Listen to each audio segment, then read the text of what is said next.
આજે 22 ઓગસ્ટ 2024 ગુરુવારનો દિવસ છે. હું શ્રીમદ ભગવદ્ ગીતાની ચર્ચા આગળ વધારું છું.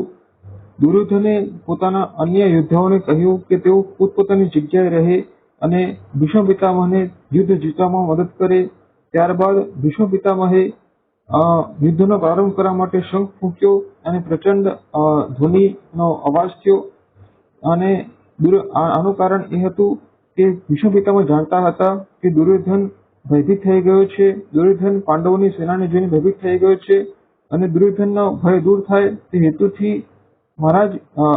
હેતુથી ભીષ્મ પિતામહે આ શંખનો નાદ કર્યો હતો અને તે સમયમાં યુદ્ધનો પ્રારંભ કરવા માટે શંખ ધ્વનિ કરવામાં આવતો હતો.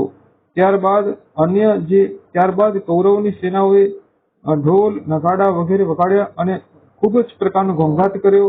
ત્યારબાદ ભગવાન શ્રી કૃષ્ણએ પોતાનો પંચજન્ય નામનો શંખ વગાડ્યો અને અર્જુને પોતાનો જે શંખ છે તે વગાડ્યો.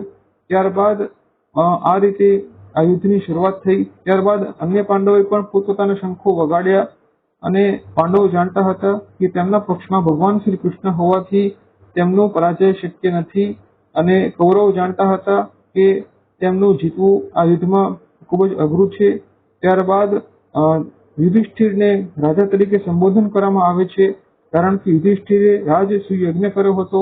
તેથી બધા રાજાઓએ યુધિષ્ઠિરને રાજા તરીકે સંબોધન કર્યું અને સંજય એ ધૃતરાષ્ટ્રને પૃથ્વીના રાજા તરીકે સંબોધન કરે છે. તેનું કારણ તે છે કે સંજય ઈચ્છે છે કે પૃથ્વીના રાજા જે ધૃતરાષ્ટ્ર છે તે આ યુદ્ધને રોકી લે, જેથી યુદ્ધ ના થાય. અને આ રીતે સંજય ધૃતરાષ્ટ્રને પૃથ્વીના રાજા તરીકે સંબોધન કરે છે.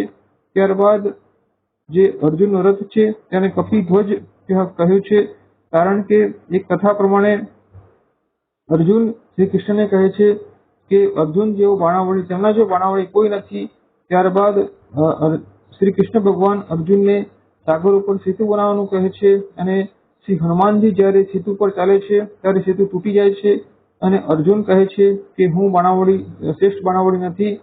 ત્યારબાદ ભગવાન શ્રી કૃષ્ણ જે શ્રી હનુમાનજીને કહે છે કે યુદ્ધના દરમિયાન તેઓ અર્જુનના રથ ઉપર તે રહે અને આ રીતે અર્જુનના રથને કપિધ્વજ કહેવામાં આવે છે.